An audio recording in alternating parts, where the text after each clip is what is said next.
Okay, I don't know if anyone can hear me. Hello, hello. Aha, we got some people in the room. Hello, everybody. I'm Lindsey Stirling, and I'm super excited today to be doing another Facebook audio room. It's been a minute since I've done one. And let's see, I'm going to bring Tayla into the chat, and then I'm going to go ahead and introduce her. So I'm just going to bring her in. Let's see. All right. So Tayla, can you hear me? Let's see.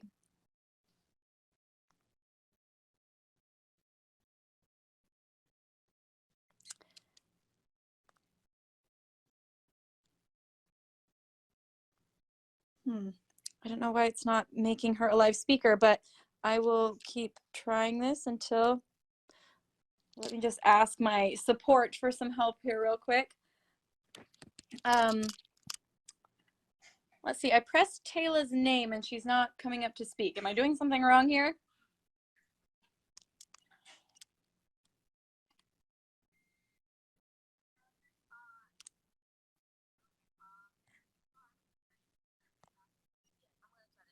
Okay, Tayla's gonna try to come back in and exit, but while we are waiting for her to come back in, I'm just gonna introduce her. I'm gonna read this little bio I've written for myself. So first of all, Tayla is so incredibly talented. She's a multifaceted artist, singer, songwriter, dancer, actress, producer, entrepreneur, and plant mom. So I'm just trying to invite her in to speak. Let's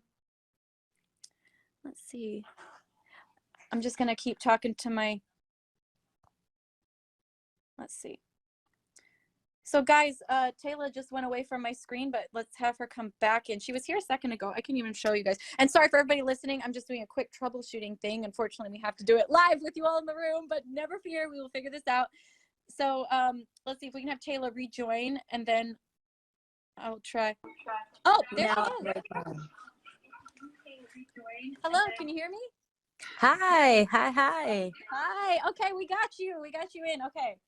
I was sweating. I was like, oh no, I'm not going to speak about this by myself for the next hour. I need to get some support. But I was just introing you, and I was talking about how you are a songwriter, you're a dancer, an actress, a producer, an entrepreneur, and I love that we wanted to talk about that you're a plant mom. That was in your bio as well, and I thought that was pretty cool. So anyways, thank you so much for taking the time to chat with me today, and I'm just so excited to learn more about you and your story.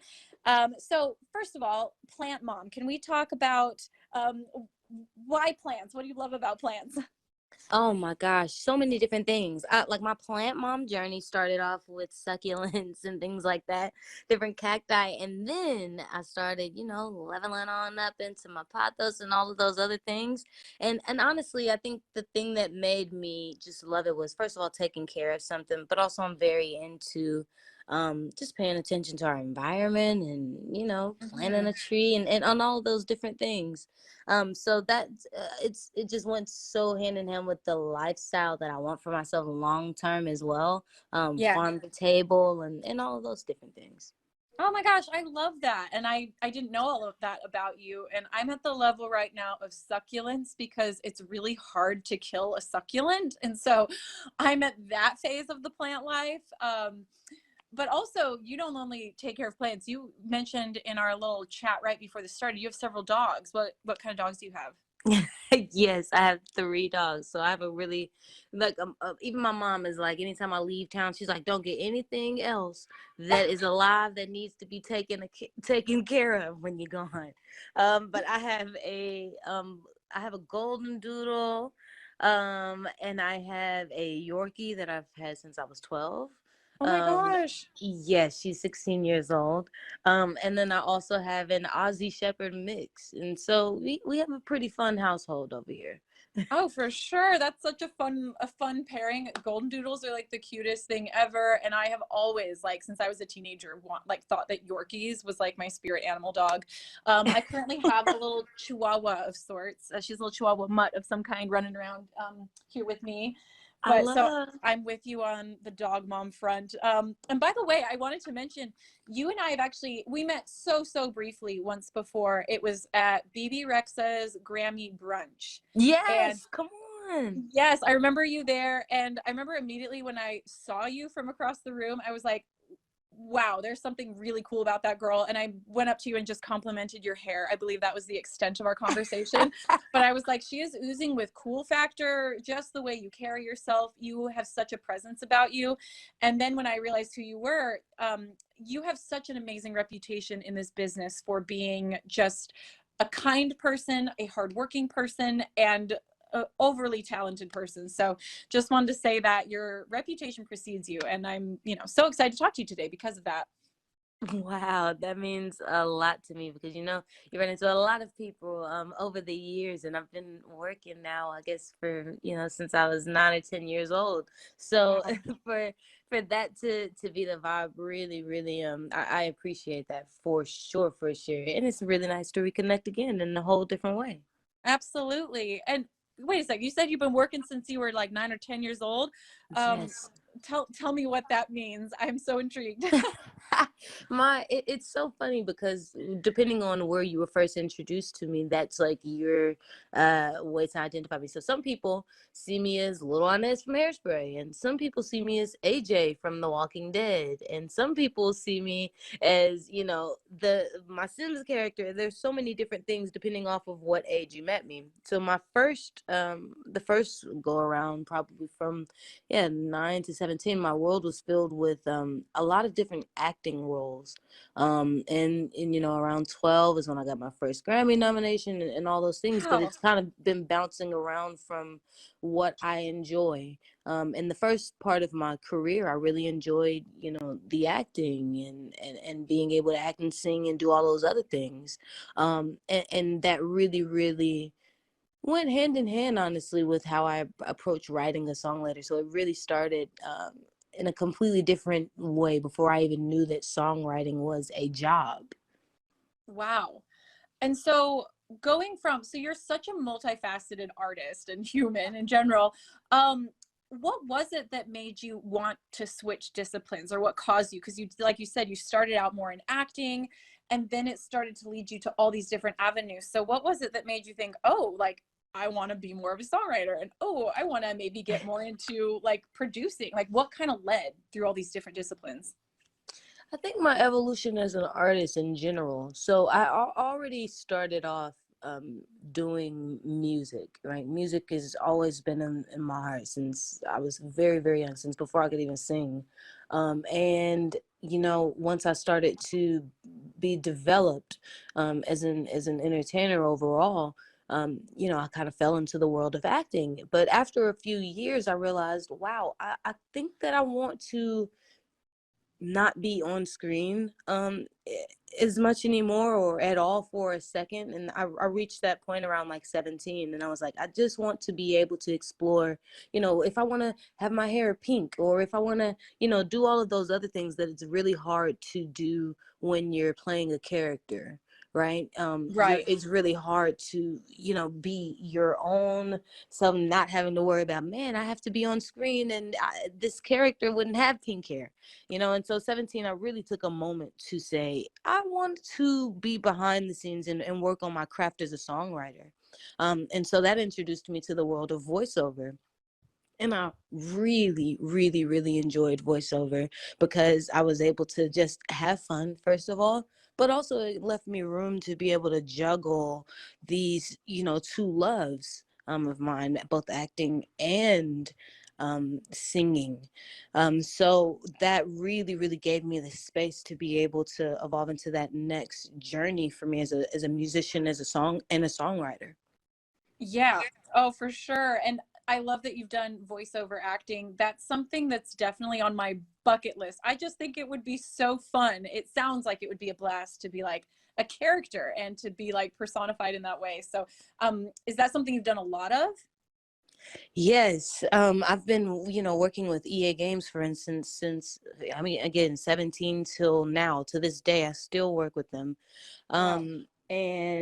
And yeah, I've played, a little boy a few times now with Amazing. AJ, and it's interesting because the different ways that I'm casted, I can be, either a very, very young boy, or I can be you know, a grown woman or whatever. And so it was very interesting, again, just seeing which fans, which I call my Tayla tots, which Oh my Tayla gosh, tots I know me love from that. which life.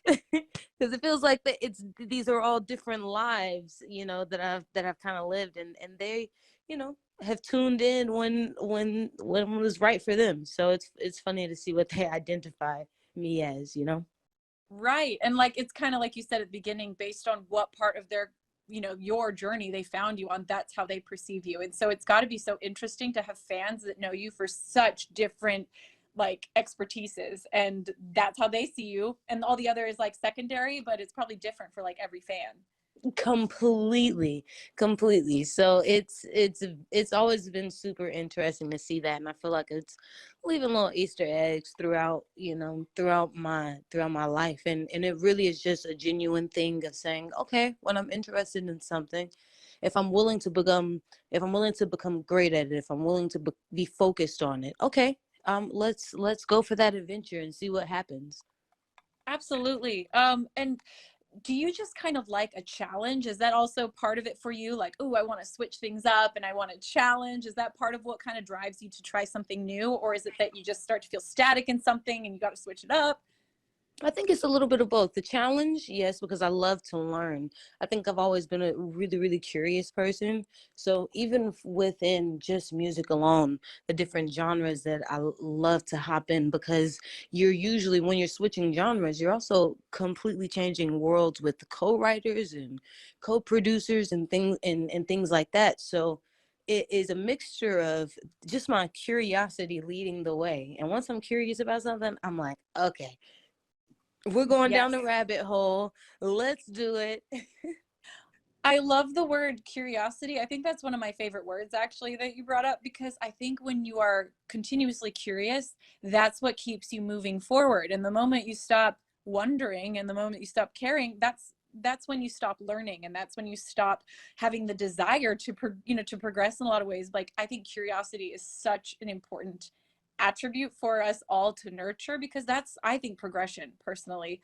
um and I'm so much like you in that way. Like I actually think the more I learned about you, the more I was like, wow, we have a lot in common. Like I love trying new things and switching up things, and partially it's because I just want to keep, I'm just curious, and part of it's also because I don't want to become stale as a performer or a writer, and I have to kind of keep it like intriguing for myself. And you know I don't know. So I totally relate to you on that front. And one of my most recent things is like getting into aerial work, because I've just always been so intrigued by it. And finally I was like, you know what? I want to start trying this. That's something that I respect so much. I want to start to like get on a trapeze and try this stuff. And and anyways, it's been a Oh really my good gosh. journey for me to like try new things always. So Yeah, um well, that sounds amazing. Like, what is the thing that drew you to aerial work? Like, what is the thing that made you curious about it in the first place? Or one of the things, I'm sure, is layers to it. Well, I've always loved Cirque, like Cirque du Soleil. They had like a PBS special when I was a kid, and I just remember watching it on PBS at my grandma's house and being blown away by what these people could do with just their bodies and the discipline it would take. And then since going to Cirque shows it live as an adult, I've just even more so been like, this is something that can continuously makes me really excited. And so just in being a performer and seeing Pink do it, it just kind of makes you think, well, like what could I do in my own way with this art, and how could I play the violin while being on an apparatus and spinning, so it's just all kind of like one breadcrumb led to another until you just are like, I can't deny anymore that I want to do this and I should try. Completely. So I'm curious, you have so many different disciplines as we've talked about. Does one affect the other for you, or does one inspire the other or help the other? I definitely think they all help each other. So my acting helped me have the ability to really, really connect with somebody that's not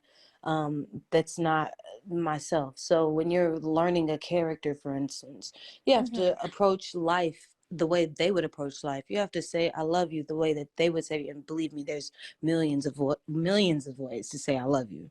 So like when you have to really, really like get into the character of somebody else. And that helped me as a songwriter, because I feel like it's a little bit of method acting. And with the acting also helped set up things for me to be able to, really, really, again, break down a character, break down a person's traits, break down all those things, because when people hear a tailor-made song, they know that they're going to find out something about this artist that maybe they haven't heard in an interview before, or something like that. And so the songwriting also led to me, learning about the world of publishing, and all of those other things that go in between. So like now my writers and producers have had their first number ones. And one of my writers was with me today, and he also has a Grammy nomination. And that really, I think, just being in that world as a creative inspired me as a businesswoman to really be able to approach it, first of all, in a more creative way. Sometimes a lot of creatives, and I think this well, because you are one, we just need a few more people looking out for us. Yeah. We can be the most taken advantage of sometimes, and it's just a system that's unfortunately been set up to think of the creative last. Yes.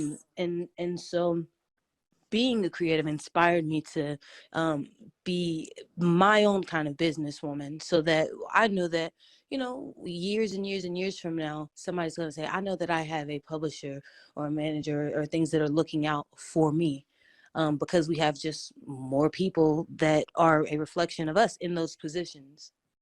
Absolutely. You touched on so many points there. So I just want to go backwards through what you said. First of all, I think we should talk about, because you've just mentioned the Grammy nominations that just happened. The announcement just happened today, right? Yes. And so, first of all, you mentioned that one of your writers got nominated for a Grammy, which is incredible. But secondly, you got nominated for 3 Grammys through your writing. So I just want to toot your own horn for you there. Do you want to tell everybody what Grammys you got nominated for?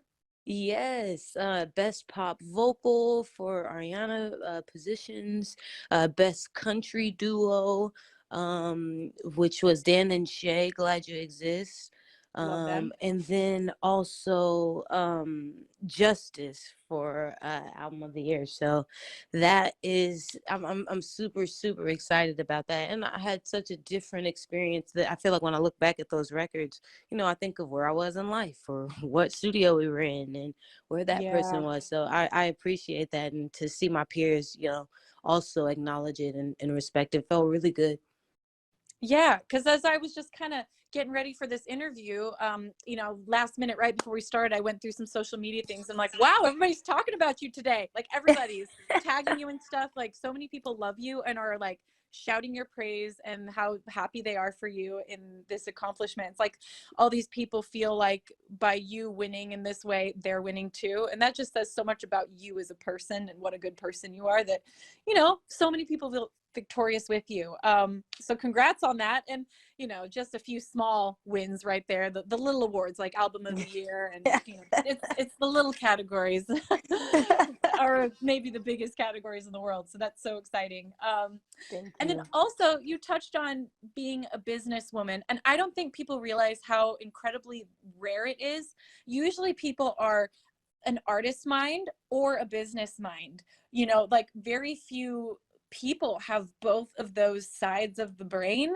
And it's and like you said, a lot of times that's why artists kind of get thought of last, and they really need people to look out for them, because very few artists have both. And so I think it's so incredibly impressive that you have become like a really successful businesswoman, along with being, a multifaceted artist. And so you kind of touched on it, but I wanted to dive more into it. Can you tell me a little bit more about your publishing company, and maybe what drove you to want to form it, and what you want to accomplish with it?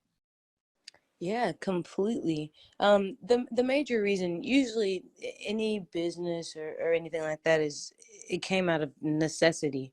So my publishing, company came off of me saying, okay, there's a need for this kind of publisher Mm-hmm. in the space. And I've been able to be a part of, well, I've been able to guide myself through all of these placements over the past few years, and understanding, okay, what even the publishers that I work with did right, and where they went wrong. And nothing's perfect, obviously, but mainly wanted to have the flexibility within my company to be able to do things a little different. Mm-hmm. I think that a lot of times, because it's, the company might be, 100 years old, or however many years old, it's very hard to have flexibility within it. So then you Mm-hmm. end up doing, okay, we're going to do the same thing that we've done with every other creative. And that, I think, is very, very dangerous for the music industry. Mm-hmm. And so I saw that there was a need for a young publisher that that looked like me, that stood for the same things that I stand for, and that was really going to actually represent. So I think the first thing that I wanted to do was just, first of all, change somebody's life.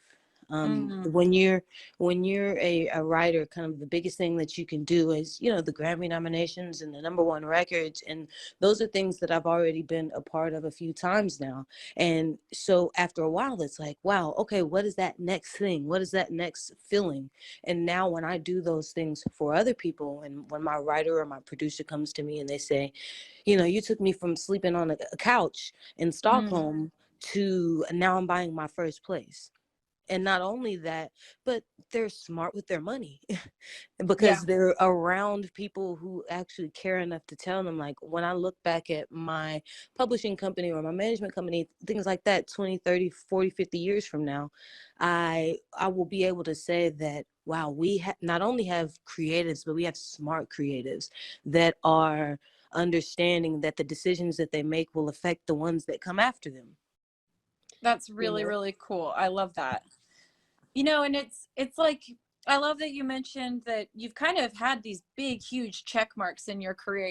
You've gotten the nominations, you've won the awards, and you've done the songwriting, you've done the acting. And so at some time you start to look around, and I love that your reaction, instead of just being like, well, what else can I do? Because if you stay in that mindset, it can be almost damaging, because enough will never be enough until you start to turn around and say, actually, like, who can I help? Like, who can I help bring up to the same space I'm at? And I think that's a level of, I don't know, I feel like that would bring an amount of like fulfillment and sanity that sometimes gets missed in our industry a little bit. I don't know if that rings true to you or not, I, but I that's what I felt completely as you were agree. talking. I completely agree. Like, when you're only thinking of what can I do next? What can I do next?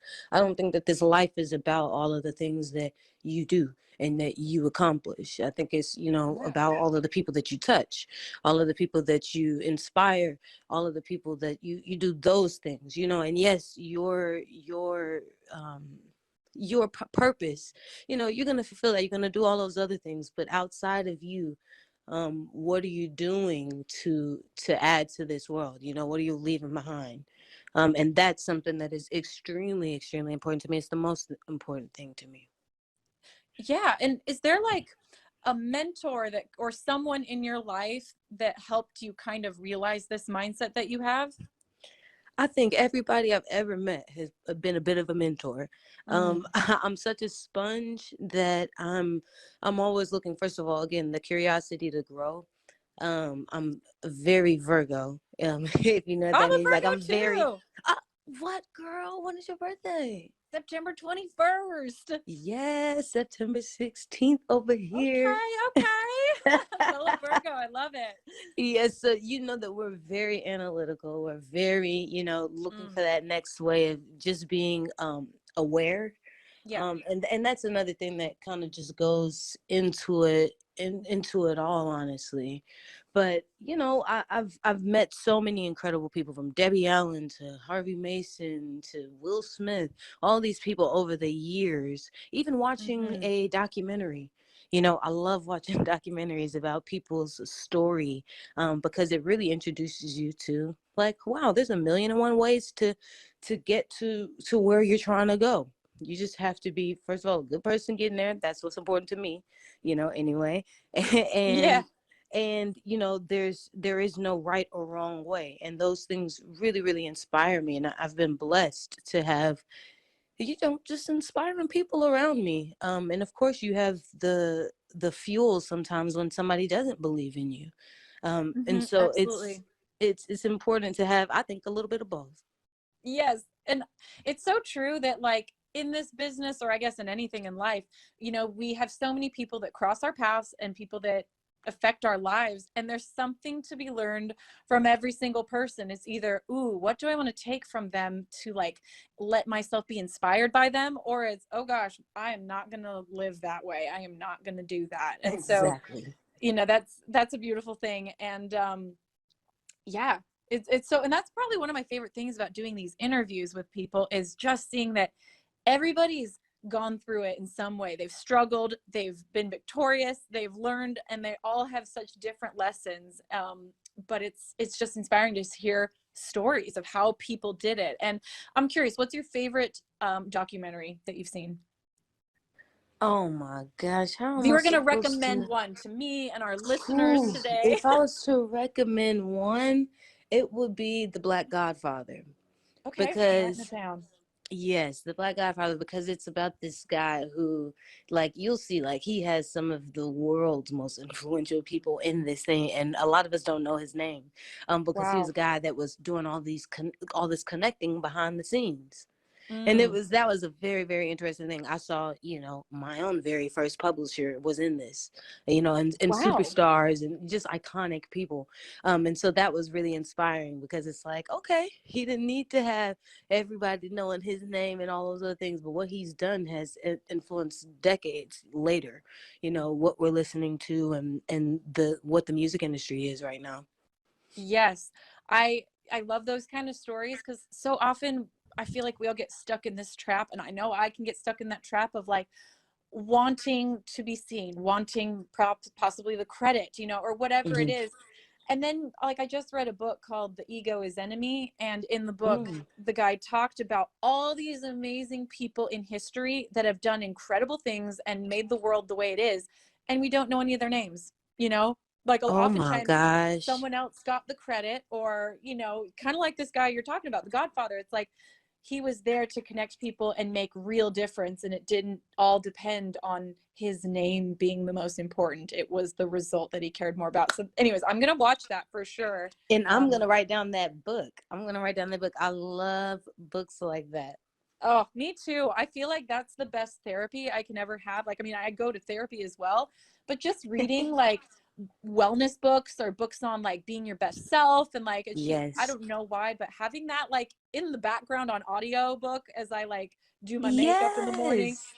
for me that's like the best therapy I can have. And anyways, so I'm all I about books. agree. Wait, one more before we get into the next thing. You got to get this book, The Mountain Is You. The Mountain Like, Is You. The Okay. Mountain Is You. I've been putting all of my friends onto this. Literally just this morning, my friend was like, I finally had a breakthrough. And I've been listening to read it. Like, he's been reading it for like a day now. And I was like, wait till you get into this book because she's going to read you. Oh, I love it. Okay, I need a new one. I've actually just been rereading some of the ones because I need a new one. So Mm-hmm. thank you for the recommend. Love it. Yeah. You also talked a little bit about your very first publisher, and I read that you got hired by Warner Chappell at the age of 19 to write songs. So how did Yes. that opportunity come to you? What was that like, being thrown so deep into like just being a hit songwriter right at that age? Yes, I was really lucky because around 17, like around when I was saying that I had just, started to take my career kind of as a songwriter seriously, I had met Babyface. And going to Babyface, who's one of the biggest writers and producers of, well, definitely history, but Yeah. a specifically of the 90s and the late 80s. And he introduced me to like, what is a publishing deal? Like, I was just now learning the business of music. So I was Mm-hmm. like, I don't know what a publishing deal is, that you can get signed by somebody and they represent you and your songs and things like that. And so I happened to have somebody that I had worked with. And at first I wasn't going to sign a publishing deal because it's a little bit scary. You're gonna go Yeah. into a situation that you might be in for the however long, and of course it depends on your lawyers and all those other things, but you could be in there for 6 to 10 years Yeah.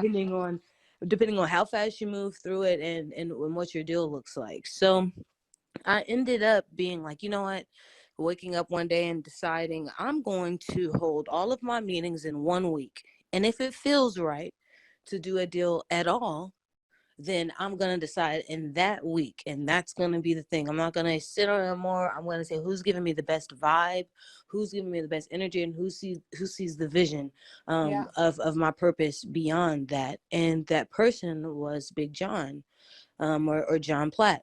They call him Big Oh. John because he's Mm-hmm. very, very, very tall. But I'm like, everybody's big to me because I'm 5'2". So but he ended up being like, so excited to just work. And I'll never forget being at his office and him holding everybody overtime to make sure that we got this deal done.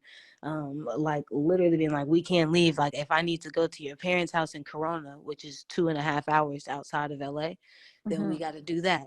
But he was so inspiring, and just the fact that he saw the vision, and also the way that he communicates with a creative. He is a publisher that has really, really inspired me in a lot of different ways.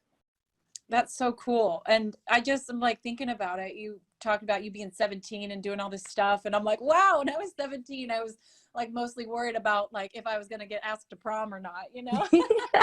Like that's just so cool that you from such a young age had the like insight and the smarts and like setting these deadlines and goals for yourself. And, as a songwriter, it's funny. That's mainly how I know you, and I've heard of you so many times is mostly as a songwriter. And I just want to drop some of the names of the incredible people that you have worked with and written for.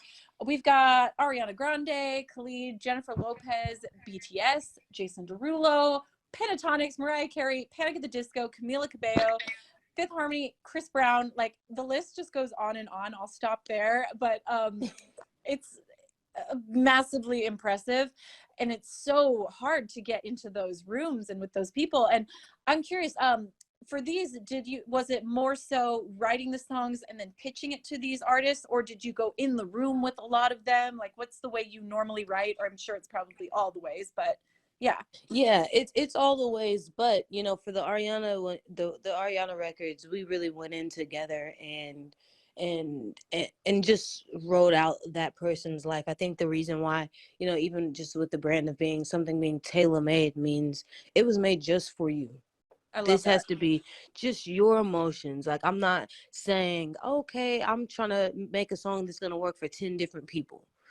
Because a lot of the times you have songwriters that do that, and that's fine too. And sometimes I've been there where it's like, I just want to write for fun, and whoever it Mm-hmm. might sound good, or later on you think, oh, this might actually work for so and so, depending on how that song turns out.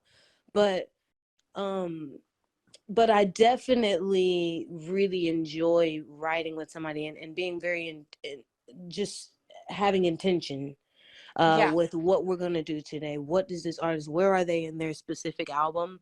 And then with some of the records, it just ends up, okay, I think the song will be perfect for so and so, let's shoot it off. And they're going to either say I love it or I hate this.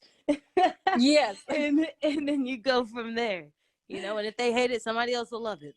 Right. Yeah, because I think a lot of people, I know I didn't ever really think much about that, before I entered the music industry. I didn't think about the fact that a lot of times, these songs weren't written by the people that sang them. You kind of just don't think about who wrote it. You're just like, it's their song.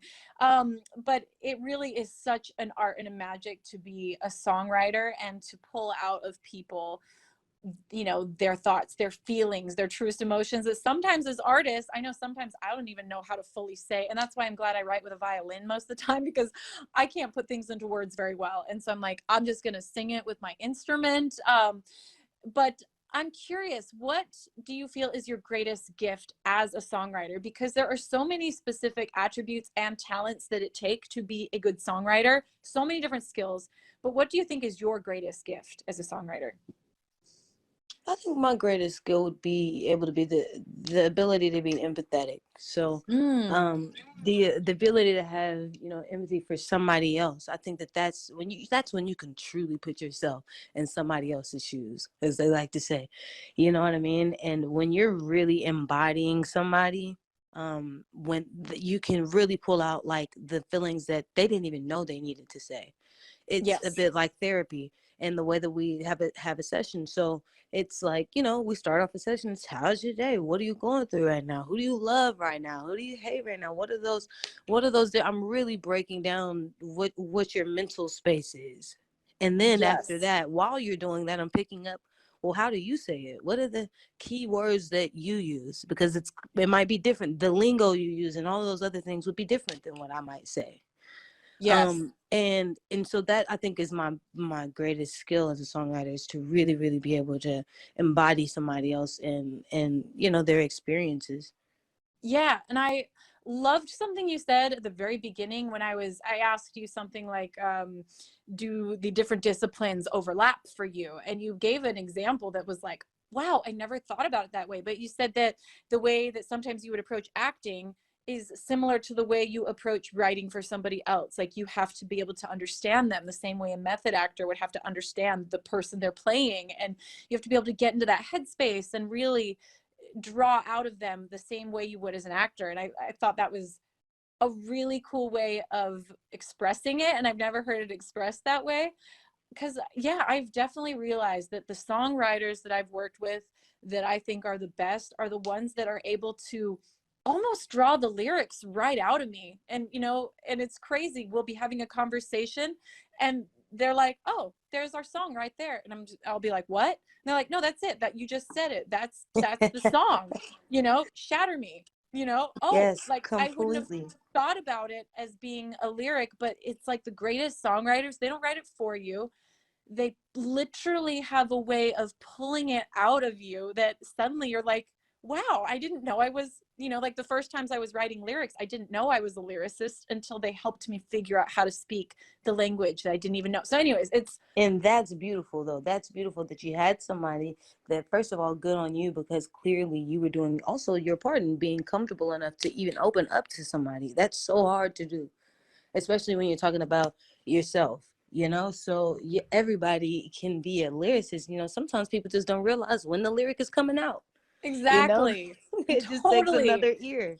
And Yes. that's what is really special about songwriting, is really being able to be an ear for somebody, and, Mm, you know, and put their thoughts and their feelings and all of their things, like, in the forefront, and totally. for it to be about them. And I think you were so right in saying it is kind of like being a therapist. Like, do you feel really drained sometimes after these writing sessions? Or you just like, wow, that was a lot? Yes, like yesterday I had a very long day yesterday. And I think it's because it's my last session, my last day of doing songwriting for the year, basically. And I ended up, like, my friends ended up hitting me up randomly out of nowhere. So I went from a Nile Rodgers session in the daytime, and those were a Mhm. different, you know, set of life experiences, to Anderson .Paak in the evening, which is also a completely different world and completely different experiences, to Bryson Tiller at night, who, you know, Wow. he's with his kids and stuff. And I don't usually do that many sessions in the day I anymore. I was used gonna to do it say all the that's a time. lot. That's Yeah, I used to exhausting. do it all the time when I was younger, because, like, it was like my training grounds. Like, how Yeah. consistent can you be? How efficient can you be? Can you go from a classical session to a kid session to a jet, whatever it is, you know, how efficient can you be? And it should feel like, you know, nothing if you're that consistent. But I also, it was just like a fun challenge. I love that. Yes. So, but I try not to do that anymore, because, you know, you got to have some self-control. And when your job is as fun as I think you understand as well, you could just do it all day. But you got to Yes. learn self-control, with your creativity, even, or you'll burn out. Totally. And you know, burnout's a real thing. And I love how, like, I can just tell by talking to you and by like learning about you over the last few days that you are a hustler through and through. Like, just with all the different things that you have going on, I'm like, this girl knows how to hit the ground running and keep running.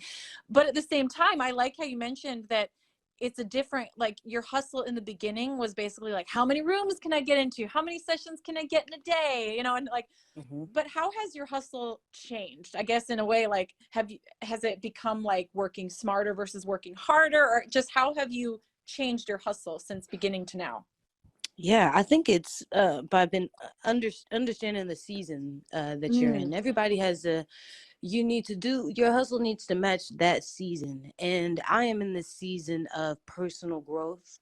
I am mm, in the season of not distracting myself with work.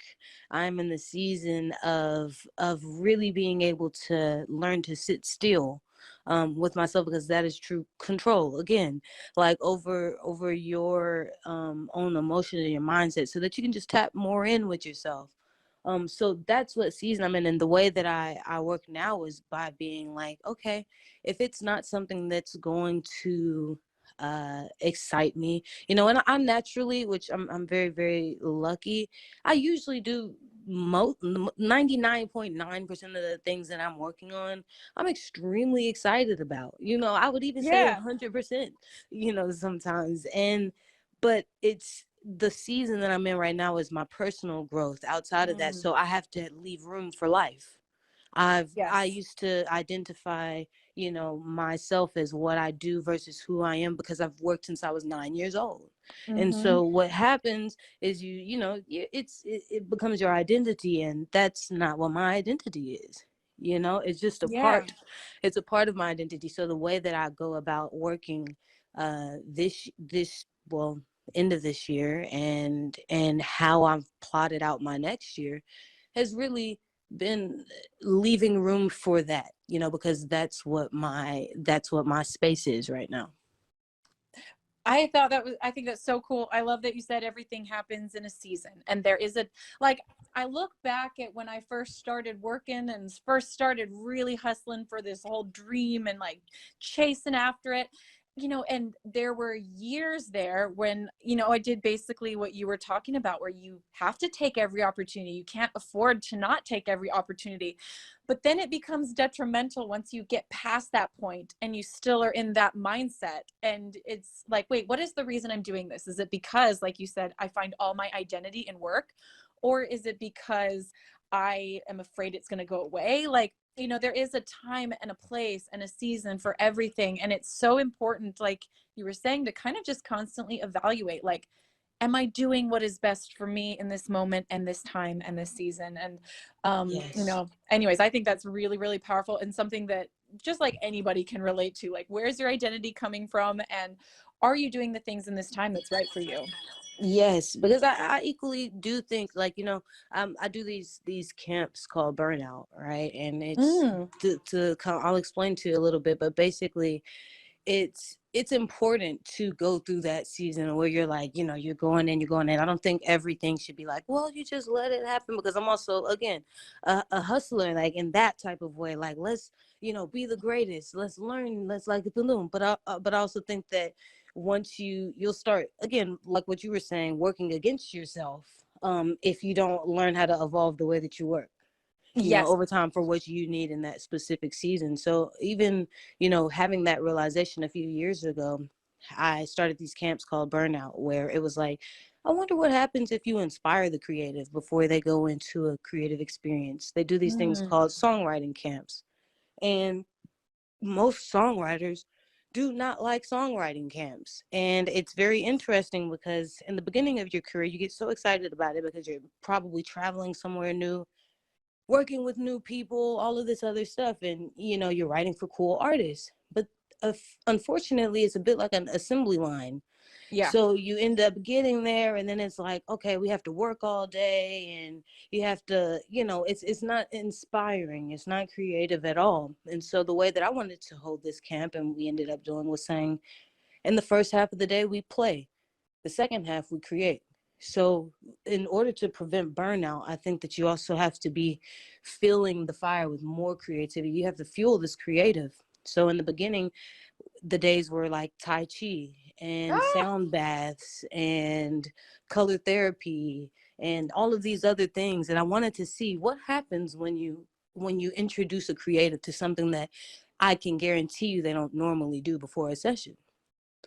They're going yes. to be in tune with a completely different side of themselves, have a lot more clarity as to what they're going in, have a lot more intent. And, it was an incredible experience. We had people come away from the camp and turn sober. We had people come away from the Wow. camp and completely, like, just completely different. And it was very, very inspiring. That's really, really cool. And it, like, when you think about it that way, it's like this makes so much sense, you know, as you describe it. But that's not the go-to way that most people work, isn't, you know, a lot of times we just burn the candle so far and, you know, from both ends that suddenly you're left with nothing. And I remember kind of having this similar realization. I think it was when I was writing my third album, and I just was like, why is nothing coming? Why is everything feeling so uninspired? And then I was like, oh, it's because I've just been hitting the ground so hard and working so hard that I haven't been living. Like, there's nothing inside of me to write about. Like, I have to go out there and get inspired. I have to live life. I have to be with people I love and, you know, take maybe possibly a forceful break to like make myself go experience and live. And of course, then suddenly there was something to write about. So I think that's, and I love how you help people maybe tap into a part of their brain they're not used to using to like wake it up a little bit and think it. That's really, really cool. Exactly. So that goes back to what you were asking earlier too, about just being somebody who has the flexibility to be able to think about those things differently, and be able to go about it, and really execute, you know?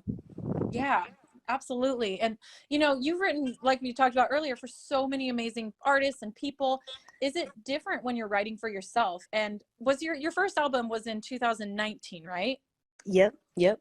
So what was like that shift in like, okay, I want to write music for myself and I want to be like an artist in that way. And then also, was it different when you wrote for yourself? It's definitely different when I write for myself, because it really is digging deep, honestly, in Yeah. a way that it's like it's always, it's much easier to, talk about everybody else's emotions, you know what I mean? Yeah. But when you have to hold up a mirror to yourself, it is very, very, very different. And that's also another reason why I was like, oh, I gotta let my own life happen, so that I can again continue to like learn about myself and things like that. So I really approach it in a way of, like I said, when I'm working with another artist, I like to be very focused in on, this is what I'm writing for, this is Yeah. the intent, this is the boom. So when it comes to my own stuff, it's the complete opposite. It's just like, okay, let's just let it flow and see what comes out. Yeah. When I go into the studio and say that, more than likely I'm going to end up with something that is for my own project, because I'm Mm. not, jumping through what I usually call a ring of fire, which is a fun game for me to basically mark the, when I'm writing for somebody else, is like, oh, I'm jumping through all these rings of fire and I'm going to get the X and it's going to be the exact emotion that you're feeling and all those other things. But I don't have that for my own self. Like, as an artist, it's like, how honest can we be? Mm. Yeah, that's so interesting. And you know, I will say I listened to some of your music last night too, and I love Dancing Alone. That's a great, it's just a fun song. And I Thank even watched the you. music video for it, and you're a great dancer. Like, you guys should watch the music video, everybody on here, because it's just you in a house just vibing and just, Yes. was that freestyle or did you have a choreographer working with you, or were you just like doing your thing? I had a choreographer working with me, and I literally, this is right at the beginning of quarantine. So that's like my crib before we even had done any type of designing and everything, which is so funny, looking back at the video now. But it was something that we just had to get creative. The world was shut down, and a lot of times artists have, a bunch of dancers and a bunch of glitz and glam and all these things around them. But we were like, you know what? It would actually just be really fun to just be dancing alone around my house, just like what a lot of other people are doing right now. Mm. And we went for that, and it was really, first of all, just fun to film. But yeah, different type of choreography, coming downstairs and stuff. Yeah, no, it was great, and it gave this like just feeling of like, I don't know, there was a certain amount of like self-love in it too. I just felt like, because you were just embodying like you and Hmm. who you are, and feeling the music and grooving with no inhibition. I just thought it was really, really cool, and I was like, dang, this girl can move. She's got some skills. So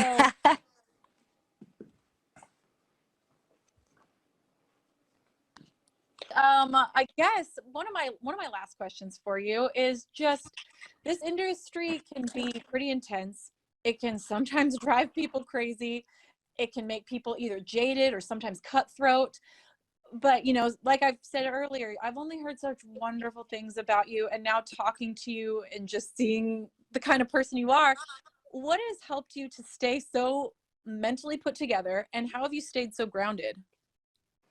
Well, definitely the different books that I read. Like, I'm always trying to work on myself and be around people that are also doing the same, right? So that I can always be in touch with myself. But I always say this. I'm like, I've been, since I've been working since I was so young, that those things don't phase me at this point, in my career. Like it's very easy to get caught up when, your first year or your first few years in the business and things like that. But I'm like, I've been doing this for so long that it's like, okay, who I am now is who I'm always gonna be.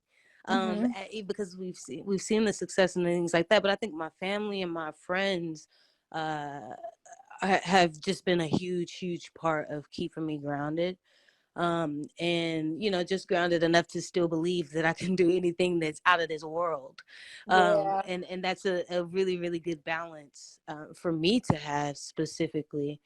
And and and honestly, it's just reading those books. Like I said, The Mountain Is You, and the book that you put me on to that I'm gonna read later on. It's just always about being a student so that I can always have a different perspective. And when you can have Mm. enough fluidity with the perspective that you have on life, you can always be growing towards whatever the things that you value. Yeah, I that's so true. Just broadening perspective all the time. I think that if our world could just be aware more often that we all have a different perspective and that that's okay, and even if I don't know, just the fact that we all come from different backgrounds, and when the more people you meet and the more books you read and the more things you hear of the different sides, that is so good. And I feel like so often people get so set in their ways that another perspective is bad. um but when you are accepting of other people's perspectives, like you were saying, by just educating yourself and staying curious and asking questions, like, I do think that's what makes people empathetic and kind. And so I love that you share that, and you not only share it but you live it. And again, I'm just so grateful I got to talk to you today and hear your perspective. And so thank you so much for being here and chatting with me. And before you go, though, I want to just like give you a chance to say what's coming up next for you. Is there anything we should be looking out for? Here's your time to let us know what we should expect from you. Well, definitely new music coming from me as an artist. That's going to be coming out next year. I'm also back on screen, which is very new for me, coming back these years later. I'm playing Donna Summer in a film that'll be coming out Oh my gosh, that's next year. huge. Yes, so we Congrats. thank you so much. So that's gonna be coming, as well as just I'm sure more records that are gonna be dropping on the writing side, and just growing Tailor Made Inc. And hopefully me and you get into the studio together. I would love that. Oh my gosh, please let's get in the studio together. Let's write something sometime. And also, let's just go on a hike sometime and catch up on life and talk about cool stuff. Because I think we're kindred spirits, we're kindred Virgos. So, Yes, I agree. I completely agree. absolutely. Well, yeah, let's definitely get in the studio sometime. But until then, happy holidays. Good luck with the travel. The holiday travel can be crazy. So, good luck with all that. And Yes. thanks again for being here. You were amazing. Thank you so much. Bye, guys. Bye, everybody. Thanks for joining.